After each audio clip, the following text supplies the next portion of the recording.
Selesai renderan. Tunggu. Renderan di situ selesai.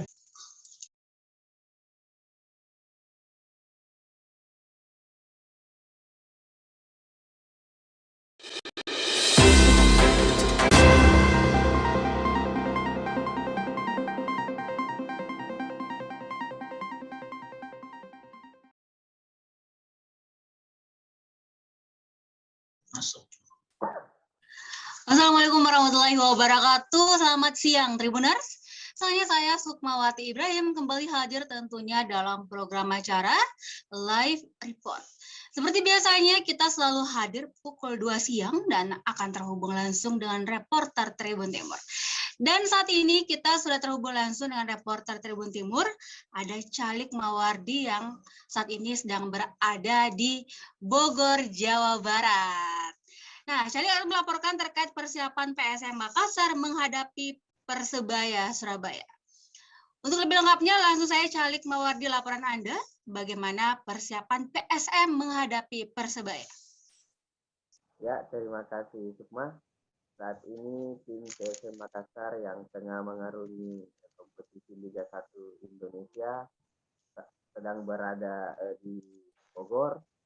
Tim sementara ini mempersiapkan diri untuk menghadapi laga pekan ketiga melawan Persebaya Surabaya, di mana pertandingan ini akan dihelat di Stadion Sigala Harupat, Kabupaten Bandung, pada hari Sabtu tanggal 18 September nanti. Kemarin pelatih Milomir Sesliga memimpin latihan perdana PSM pasca melawan Madura United sebagai persiapan menghadapi Persebaya Surabaya, di mana latihan digelar di Stadion Pajajaran Bogor pada sore kemarin. Dalam latihan tersebut, salah satu pemain yang baru direkrut, yakni Fajar Handika, sudah terlihat. Pemain berposisi gelandang hadir bersama pemain PSM lainnya. Sementara itu, penjaga gawang andalan PSM, Hilman Syah, tidak tampak terlihat atau tidak hadir, di mana Hilman Syah menurut pelatih Milomir Liga mengalami cedera pada lutut saat sebelum melawan Madura United akhir pekan kemarin. Hilman Syah sendiri diprediksi akan menepi atau tidak dapat tampil dalam waktu 4 hingga 6 pekan ke depan. Bahkan beredar informasi bahwa Hilman Syah rencananya akan dipulangkan ke Makassar untuk menjalani pemulihan di sana. Kemudian dalam latihan kemarin, penyerang utama PSM Anko Jansen itu terlihat tidak bergabung dengan pemain lainnya. Dia hanya berjalan di pinggir lapangan, kakinya terlihat pincang. Namun pelatih Milomir dikonfirmasi ke komentar. Namun dia menjadi besar cedera yang dialami Anko hanya cedera ringan. Itu sementara. Baik, Calik, lantas apa yang dipersiapkan oleh tim untuk mengganti Jansen dan juga Hilman Syah yang cedera saat ini? Berdasarkan latihan PSM kemarin yang saya pantau langsung di Stadion Pajajaran, untuk itu disiapkan Saiful, di mana Saiful ini juga menjadi gawang saat PSM menghadapi Madura United pada pekan kedua, mana pada waktu peluang Madura United. Sementara di posisi penyerang setelah Anko Jansen menepi, saya melihat pelatih Milo pemain timnas Yakob Sayuri yang baru dari cedera. Baik, Calik, lantas di mana para pemain PSM saat ini menginap di Hotel Horizon Bogor Icon akan dihelat pada Sabtu malam. Jadi tim akan berangkat ke Bogor dengan menggunakan bus yang telah disiapkan oleh panitia Liga. Di mana rencananya tim PSM akan menginap, Calik, di Bandung? Sampai saat ini saya belum mendapatkan informasi di mana PSM akan menginap di Bandung. Baik, lantas bagaimana dengan kabar dua pemain asing PSM? Apakah saat ini sudah berada di Indonesia atau masih melalui beberapa tahap mengingat masih dalam situasi pandemi COVID-19, Cali? Kemarin di Stadion Pajajaran Bogor saya sempat mewawancarai media official PSM Sulaiman Abdul Karim. Dia mengatakan bahwa dua pemain PSM atau dua pemain asing PSM masih dalam proses. Sementara khusus untuk Sherif Hafiz sudah berada di Jakarta, namun dia masih harus menjalani karantina selama atau minimal 8 hari di hotel sebagai syarat bagi pemain atau warga negara asing yang baru tiba di Indonesia. Nanti setelah Sherif selesai melakukan karantina, baru kemungkinan besar akan bergabung dengan tim. Sementara itu, pemain dari Kirgistan, Bektur, menurut Sulaiman masih berada di luar negeri atau di daerahnya dan belum berada di Indonesia. Dia juga belum dapat memastikan kapan pemain posisi gelandang tersebut tiba di Indonesia. Demikian. Calik, terakhir, lantas sejauh ini bagaimana optimisme tim PSM sendiri dalam melawan Persebaya? Apakah mereka optimis akan menang dalam laga ini atau seperti apa, Calik?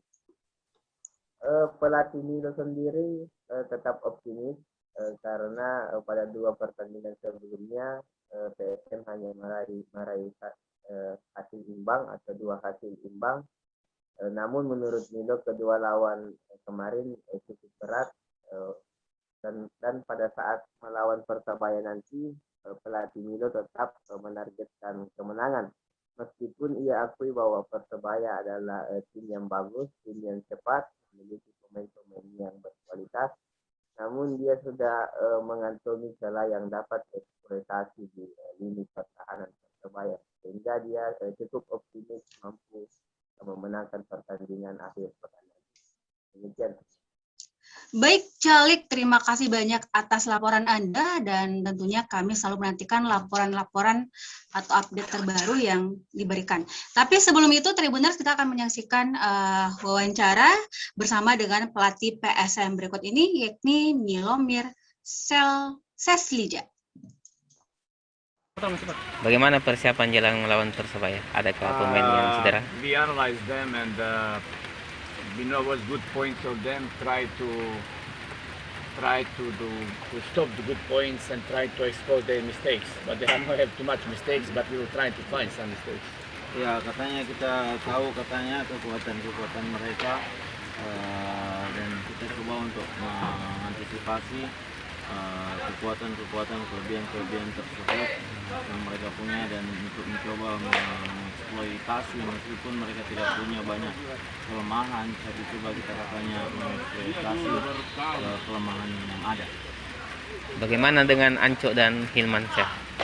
You always give me always stupid question because he is injured. Got some information on me. He got ask the doctor. Minta doctor. Doctor, I know doctor. Okay, minta. Dia bukan dokter, dia tanya dokter. He will give you right information. You know why he not play because he is injured. Maybe it's not too much, but doctor say have to little bit better today rest and tomorrow start. Ya, mungkin katanya tidak terlalu berat, tapi untuk lebih spesifiknya saya tanya dokter. Satu lagi, ada rotasi pemain nanti lawan Persebaya. You rotate your players against Persebaya. I mean, what I can rotate? We have some. I cannot tell you this. You give me the question to Persebaya, no tactic. I cannot tell you this. It's a very good. We got some better option now. We have 2-3 players extra. It's good. We get 2 players extra. It's very, very important. Ya, kita cuma punya, kita ada tambahan 2 pemain.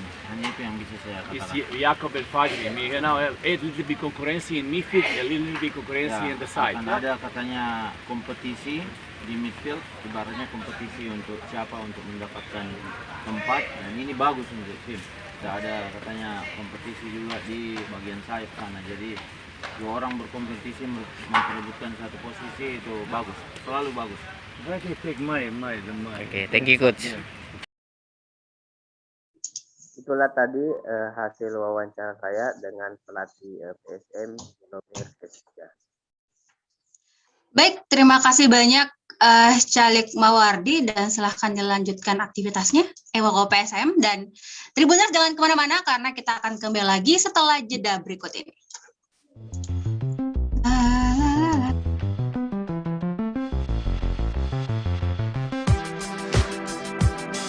Jalan-jalan ke pantai atau menaiki puncak gunung, melihat dataran indah dan membayangkan lukisan alam Tuhan yang menakjubkan akan tersaji dalam sebuah liputan menarik juga eksklusif. Ikuti perjalanan saya menuju destinasi paling epik di Sulawesi Selatan, hanya di Wisata Virtual Tribuners.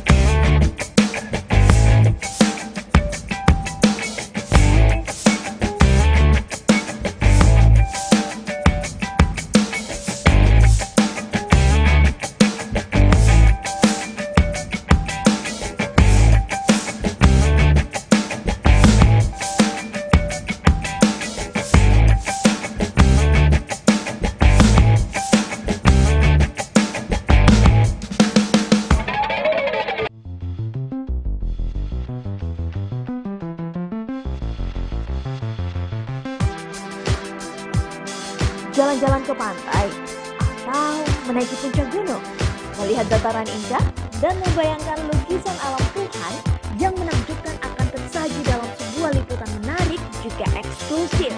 Ikuti perjalanan saya menuju destinasi paling epik di Sulawesi Selatan, hanya di Wisata Virtual Tribuners.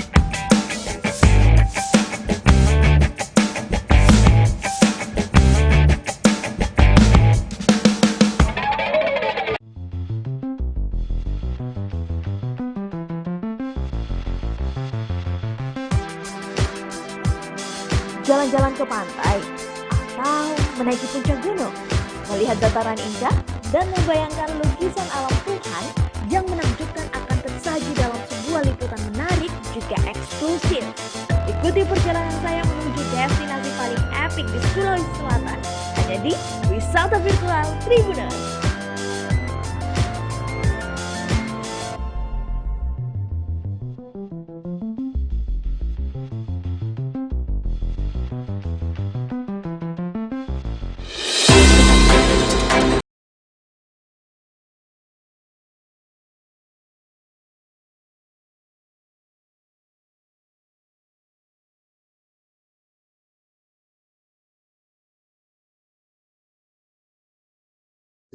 Ya, Tribuners, saat ini pemerintah tengah gencar menggalakkan vaksinasi untuk pelajar dan seperti yang saat ini berlangsung di Kabupaten Bantaeng, nanti ada Ahmad Nasution yang sudah terhubung dengan kita yang akan melaporkan vaksinasi massal pelajar di Bantaeng yang dihadiri Presiden Jokowi. Ahmad Nasution, monitor? Ya, Sukma. Ya, Ahmad, mungkin bisa dijelaskan terkait vaksinasi massal bagi pelajar di Kabupaten Bantaeng yang dihadiri oleh Presiden Joko Widodo. Apakah Bapak Presiden hadir langsung di Kabupaten Bantaeng untuk memantau pelaksanaan vaksin atau seperti apa? Ya, seperti diketahui bahwa saat ini sedang vaksinasi sedang gencar dilaksanakan oleh pemerintah dan begitupun dengan di Kabupaten Bantaeng. Namun kegiatan vaksinasi kali ini itu berbeda dari kegiatan vaksinasi sebelum-sebelumnya karena pada kegiatan vaksinasi hari ini itu dihadiri oleh Bapak Presiden Joko Widodo, namun kehadiran beliau itu secara virtual. Nah, kegiatan vaksinasi di Kabupaten Bantaeng juga dilaksanakan di beberapa wilayah yang berada di luar Sulawesi Selatan. Jadi kegiatan vaksinasi yang dihadiri secara virtual oleh Presiden Joko Widodo ini hanya digelar di Kabupaten Bantaeng untuk di wilayah Sulawesi Selatan. Jadi untuk penyelenggara dari kegiatan vaksinasi ini itu dilaksanakan atau digelar oleh Badan Intelijen Negara. Dijelaskan bahwa Badan Intelijen Negara gencar melakukan vaksinasi hingga ke daerah-daerah untuk bagaimana supaya vaksinasi itu atau vaksin bisa menyeluruh ke daerah-daerah dan tak hanya menyebar hanya di kota-kota besar saja. Jadi untuk vaksin ini diharapkan agar seluruh masyarakat dapat divaksin agar bisa terbebas dari COVID-19. Sementara itu. Baik, Ahmad, bisa dilaporkan seperti apa jalannya kegiatan vaksinasi yang dihadiri oleh Presiden Joko Widodo secara virtual ini dan bagaimana antusias para pelajar yang mengikuti vaksinasi? Ya, pada pelaksanaan vaksinasi ini itu disambut langsung oleh santri di Pondok Pesantren DDI Matuanging ini. Itu dihadiri juga oleh Bapak Bupati Bantaeng, kemudian Kepala Bin Daerah Sulawesi Selatan, kemudian Bapak Presiden juga disambut oleh seorang santri yang meyakinkan kepada Bapak Presiden agar tidak khawatir untuk pelaksanaan vaksinasi di Kabupaten Bantaeng, dan mereka juga mendoakan pelaksanaan vaksinasi di kabupaten, khususnya di Kabupaten Bantaeng dan umumnya di seluruh Indonesia berjalan dengan lancar. Dan pada pelaksanaan vaksinasi ini tak hanya juga dirangkaikan dengan adanya door prize yang hadiahnya berupa sepeda, dan ada 3 santri yang mendapat hadiah yaitu sepeda. Ya, Supa. Ya, Nasution, apakah sepeda tersebut diberikan oleh Presiden Joko Widodo atau panitia setempat atau seperti apa? Ya, untuk hadiah sepeda tersebut itu tidak disebutkan bahwa dari Presiden, namun sepeda ini dipastikan itu diberikan oleh atau disediakan oleh panitia pelaksana vaksinasi. Ahmad, berapa lama rencananya panitia akan menggelarkan vaksinasi massal ini? Apakah hari ini saja atau akan dilanjutkan lagi di hari berikutnya? Ya, Kepala Bin Daerah Sulawesi Selatan menyampaikan bahwa kegiatan vaksinasi ini akan terus berlangsung, bahkan melihat kondisi apabila melihat kondisi di Kabupaten Bantaeng ini masih banyak yang belum dilakukan vaksinasi, maka akan kembali digelar di Kabupaten Bantaeng. Nah, untuk BIN sendiri sebagai pelaksana vaksinasi massal untuk pelajar ini itu sudah dimulai sejak bulan Agustus lalu dan ditargetkan selesai pada Desember nanti. Jadi target BIN sendiri dalam pelaksanaan vaksinasi ini bisa memberikan vaksin kepada masyarakat sebanyak 15.000 dalam seminggu pada daerah-daerah yang dipilih sebagai lokasi pelaksanaan vaksinasi. Ahmad, apakah turut disampaikan selain Bantaeng, kabupaten lainnya sendiri yang juga akan menjadi tempat pelaksanaan vaksin oleh BIN sendiri, apalagi Ahmad? Apakah mungkin Bulukumba, Sinjai, atau seperti apa? Ya, untuk lokasi selanjutnya tidak disampaikan, namun pada pelaksanaan vaksinasi ini juga dilaksanakan serentak. Jadi diketahui sebelum pelaksanaan vaksinasi di Kabupaten Bantaeng ini itu sudah berlangsung di Kabupaten Goa. Namun untuk lokasi pelaksanaan vaksinasi massal ini selanjutnya belum disampaikan oleh Kepala BIN Daerah Sulawesi Selatan.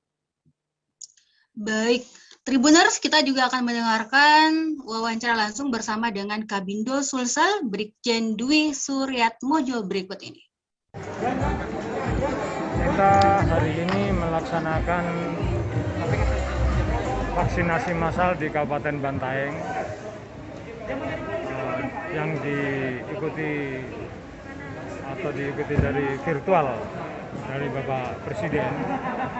Adapun kita pemilihan tempat di Bantaeng itu karena kita ingin masuk ke daerah-daerah yang jauh dari ibu kota provinsi, sehingga pelaksanaan vaksinasi massal ini bisa merata di seluruh provinsi. Itu saja. Kalau banyak hoak-hoak yang beredar karena informasi yang tidak baik tentang vaksin ini, sehingga saya perlu datang sini, BIN perlu datang sini untuk menyampaikan atau mengkanter hoak-hoak tersebut. Nah, kita akan melaksanakan vaksin ini sampai bulan Desember. Daerah-daerah mana yang kira-kira banyak kendalanya, maka kita akan masuk ke situ untuk membantu pemerintah daerah dalam penyebaran vaksinasi ini. Kalau target ada tidak Pak? Atau Targetnya setiap hari dalam 1 minggu itu ada 3 hari. Setiap harinya 5.000. Jadi 1 minggu 15.000. Sampai bulan Desember. Ini dimulai, kegiatan ini dimulai sejak kapan Pak? Sejak bulan Agustus. Bulan Agustus. Ya. Itulah penjelasan dari Kepala BIN Daerah untuk Sulawesi Selatan. Selanjutnya saya serahkan ke Sukma. Ya. Baik, Ahmad Nasution, terima kasih banyak atas laporan Anda dan selamat beraktivitas kembali. Dan Tribuners, terima kasih banyak sudah menyaksikan live report pada hari ini, dan jangan lupa untuk selalu menyaksikan live report yang tayang setiap pukul 2 siang. Dan tentunya mengingat dalam situasi pandemi COVID-19, jangan lupa untuk tetap menjaga kesehatan, memakai masker, dan jaga jarak. Demikian saya Sukmawati Ibrahim pamit. Wassalamualaikum warahmatullahi wabarakatuh dan sampai jumpa.